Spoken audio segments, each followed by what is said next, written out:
So tell me, what makes gospel players like these so great?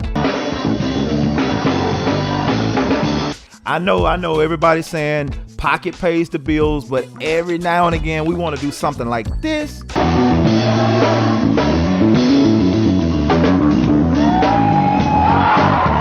Tell me you wouldn't like to get that kind of response when you play something cool.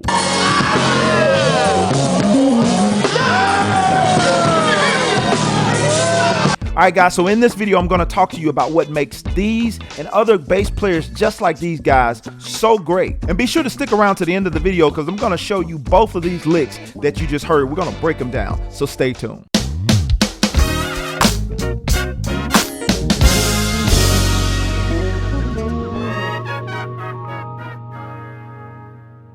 All right, guys, welcome back to another episode of Jermaine Morgan TV. I'm not going to take up too much of your time today, but one thing I wanted to talk about is something that a lot of bass players are still trying to look for to this day. Bass players like yourself are still trying to figure out how to play these nice runs and add a little bit more to your groove. I know pocket is king, and we all want to make sure that we do keep that strong foundation and pocket to pay the bills, but we do want to know how to implement cool licks, and I got you. So let's dig into 3 things that I believe makes these bass players great.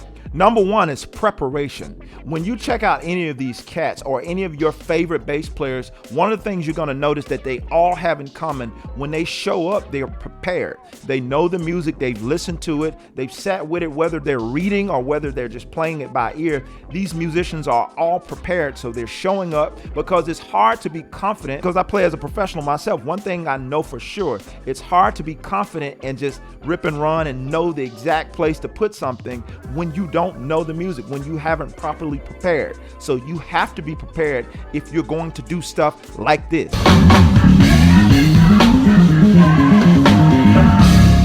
Here's the second point I want to make. These guys have great placement. When you put this much time in this skill, you're going to automatically know how to do stuff like this. And also stuff like that.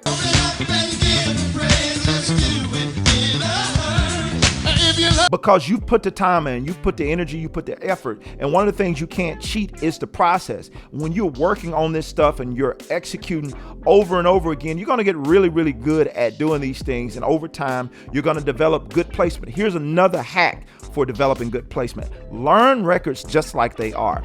Because I tell a lot of my students oftentimes, the proof is in the pudding. You don't have to reinvent the wheel. These guys have already showed you where these licks sound great at. When you hear these records, you learn these records, don't just listen to them for the sake, I got to learn this record, I got to play it on Sunday. Listen to it and dissect it in context. Oh, notice when we're looking at and analyzing the Sheree Reed video, it was about 2.5 minutes into the song before he even played the bass lick that we're going to break down later in this video.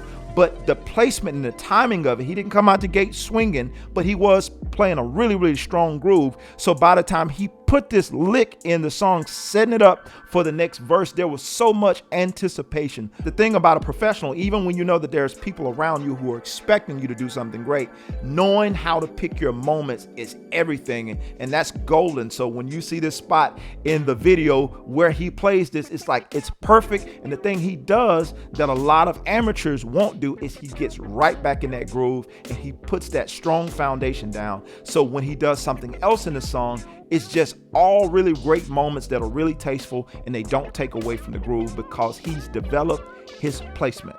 So really quick, I want to let you guys know, if you're somebody who's trying to learn gospel bass and you're trying to improve your playing, your overall aggressiveness, being more aggressive, learning the different styles of music, maybe learning the hymns, maybe learning the congregational songs. You might even be struggling with how to play shout music and all that kind of stuff. If you're somebody who struggles with these types of things, I want to help you, and I want to help you to grow your skills as a bass player. Not only that, if you're struggling with coming up with licks and riffs and those types of things, I want to help you figure it out. So I encourage you to check out the link in the description below, or visit JermaineMorgan.net, and there I have a ton of lessons that you can check out. I have a ton of courses specifically geared towards bass players who are trying to improve in gospel, and a ton of other areas. But if that's where you need help, let me help you by visiting JermaineMorgan.net. The third point I want to mention about cats like this is precision. They're not fishing around trying to figure out what they're going to play. When they go for something, they knock it out of the park. When it comes to the lick that Thad played, and let me play it one more time so you can hear it in context.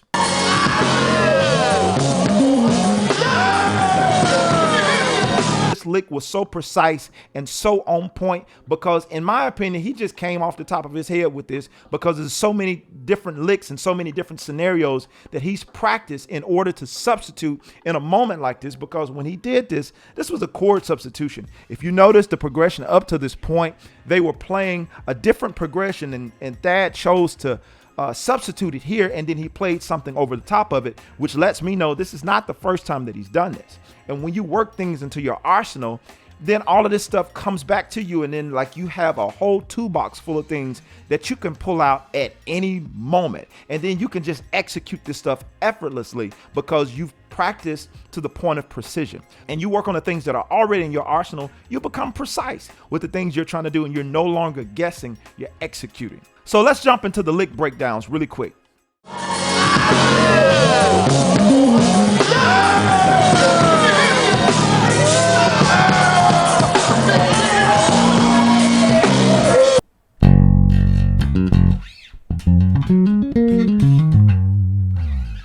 Major 9 chord.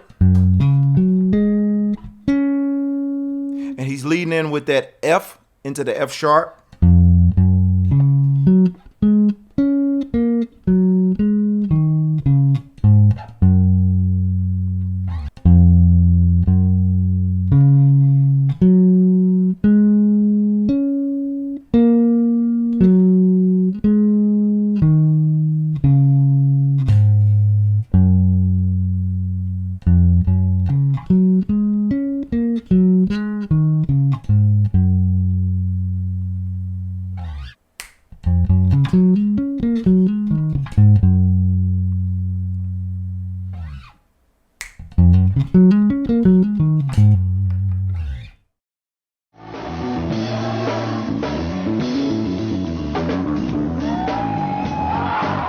He's obviously playing on the 5 string, so once he finishes the way he goes back into the groove, you're hearing more low notes, but you can pull it off on a 4. So again, the entire lick in context.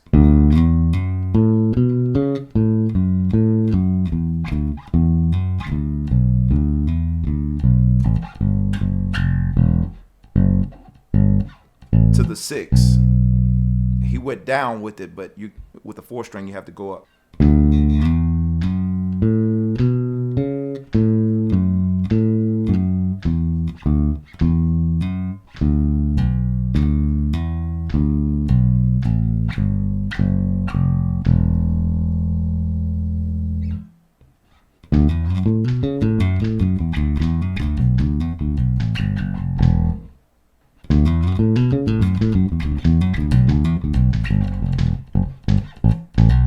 All right, so now that you guys have these licks, you can go and add them to your arsenal and begin to work on this stuff and work on that precision. Listen to how these guys placed it in the song. You got all the ingredients right there. And the more you do it and continuously add it to your plan, you're going to hear it. So there you have it. You know what makes these bass players great. Whether it be in gospel or any other genre, you know what to do. Now just simply rinse and repeat. Listen guys, I'm Jermaine Morgan. I appreciate you hanging out and watching this video. If you want to see more content like this, be sure to hit that subscribe button, turn on my bell notifications.